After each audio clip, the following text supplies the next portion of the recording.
Hey guys, welcome to the range hood video. We're going to be taking this giant open space and making it look something like this. So Chelsea and I went back and forth on whether or not we should design this ourselves, and she found a picture on, I think it was Instagram. We will post the link down below. This couple did it at their own house. They made an awesome blog showing every step, so I'm not going to do a lot of teaching in this video.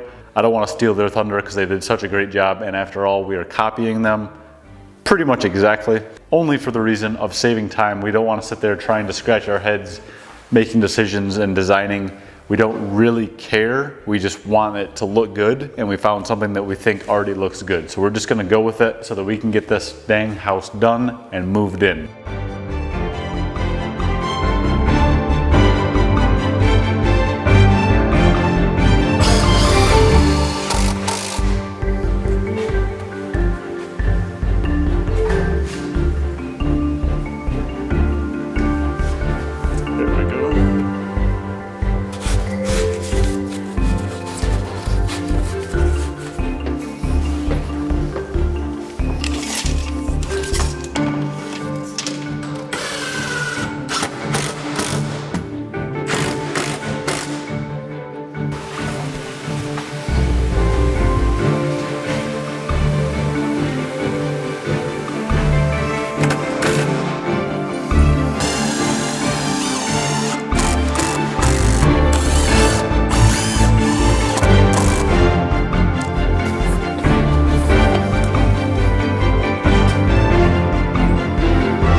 Go in.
Alrighty guys, we got the frame built. We got these cutouts. I didn't film this, but it's pretty simple. Just to cut out here. That way these are going to be kind of like built-in shelves.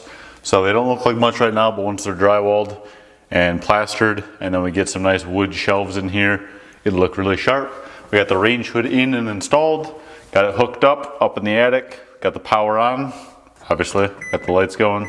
Something that was a little bit different about this range hood is it did not have a return for any like finishes. And we didn't want to just see the blunt ends of the drywall.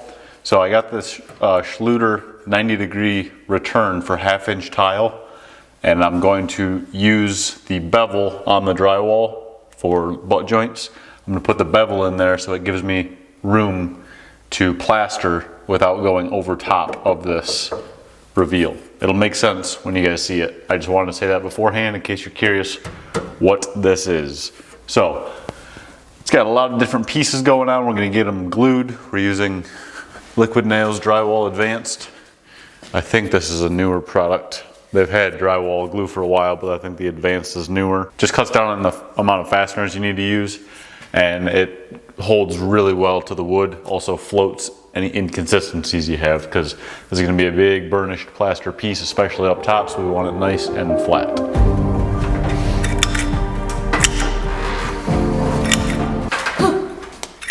Careful.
Alrighty guys, I got all the corner bead on. I got some 45-minute hot mud mixed up. Gonna get this first coat of tape and mud on the range hood. If you see areas like this, I'm going to tape them and mud them. If you're wondering why there's not corner bead, it's gonna be wrapped in a white oak beam, so I'm not concerned about it. Didn't want to waste the corner bead, and honestly it would have just kind of made my job harder on getting this thing nice and flat for the beam. So we got the insides of the cubbies. We're going to tape and mud the back side of the drywall. Gonna get this stuff spread before it sets. It's about 9:27. I'm a little tired, but hey, that's okay. This doesn't take much brain power. Just filling all the screw holes and putting my first coat. I'm trying not to sand much because we're in the kitchen and we got these black cabinets, so I do not want a bunch of dust. This is a low dust formula, but still, if you're careful with the knife, you shouldn't have to sand on your first coat anyway, or really a second coat. I'm gonna try to do this in 2 coats. I bought a skimming knife, an 18-inch skimming knife, to get these walls nice and flat. So that might be a 3rd thin coat, but I'm gonna really shoot for 2 coats on this.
Alrighty guys, we let this cure overnight. Going to scrape off any high boogers, do a little light sand, then we're going to do our second and hopefully final coat. I got this 16, or actually it might be 18-inch skimmer. This will give us a big screed basically to get these big surfaces nice and flat for this plaster. But on the other hand, the plaster is not supposed to be like flawless. It's not going to be a mirror finish. So if there are some ups and downs, it'll just add to the textured look. So I got the hot mud mixing. I got to get going.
Huh. That is going to be sticky.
So what you guys just saw, I put the primer on. It's a Firmolux Microprimer.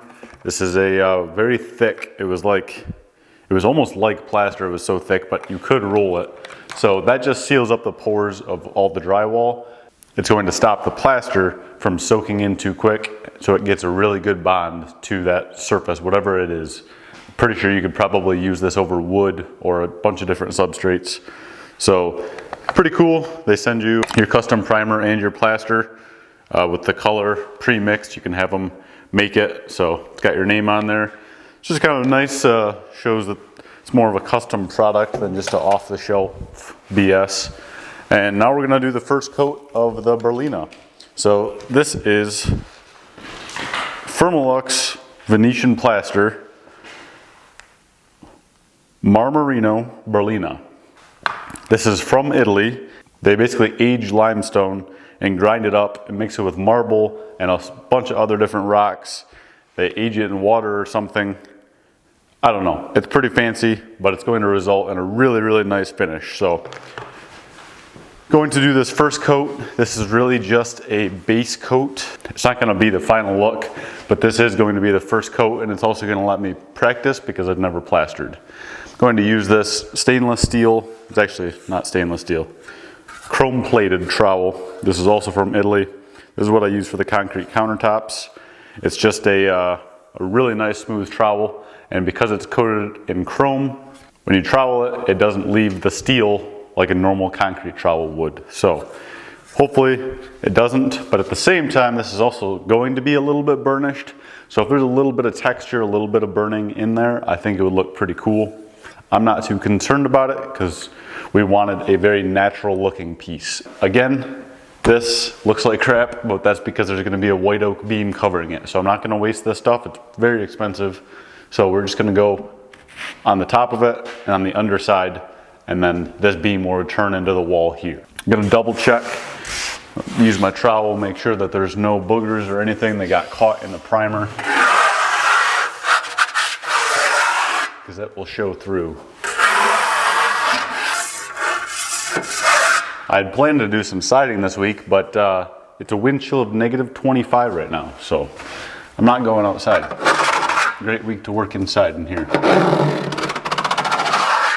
Got it mixed up really good, and I'm actually going to start on the side here. That way, if it's harder than I thought or anything, I'm going to mess up on the sides and not on the front where everyone will see it. Just gonna do a little bit at a time to start till I get a hang of it.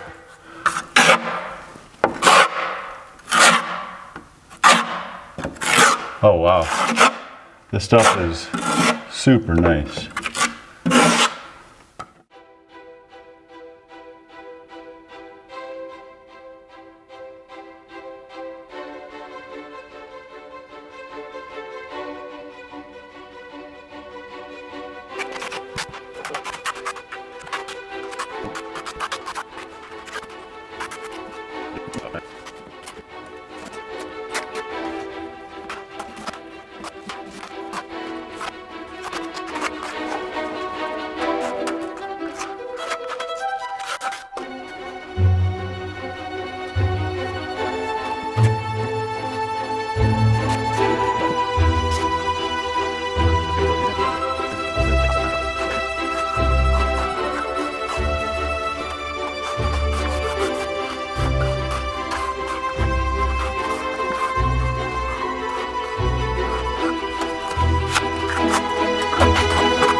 All right, so you can see it up there starting to dry.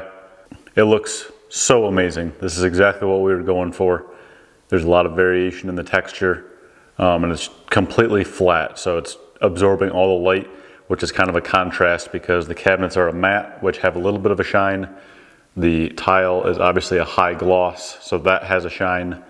So with how much light it's going to absorb, it's really going to stand out kind of as a texture, just how the fireplace is, because obviously there's no sheen to the stone. So going to get the underside and in the cubbies, kind of the tricky areas, and then we'll let it dry and throw on the second coat.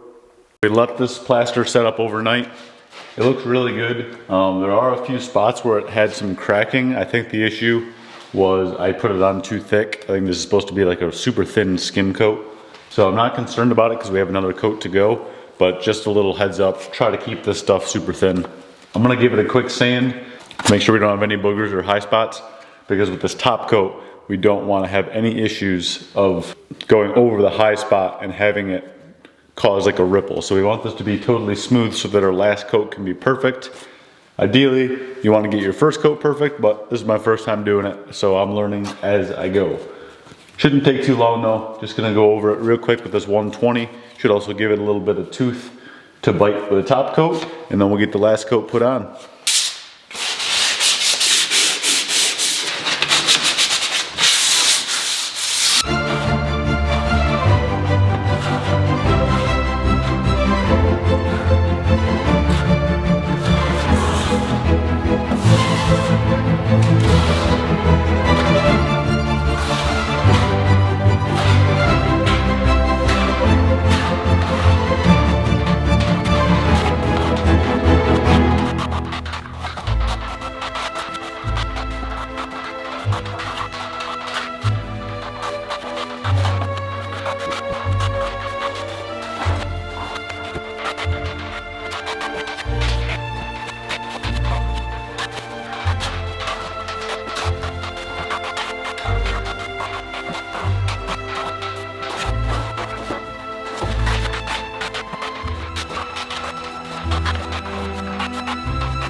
Alrighty, so we've let the plaster set for a few days.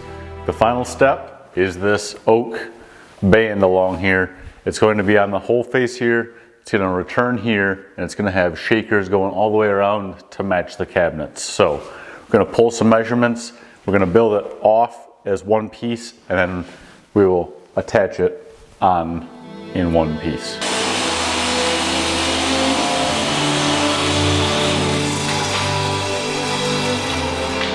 That's good.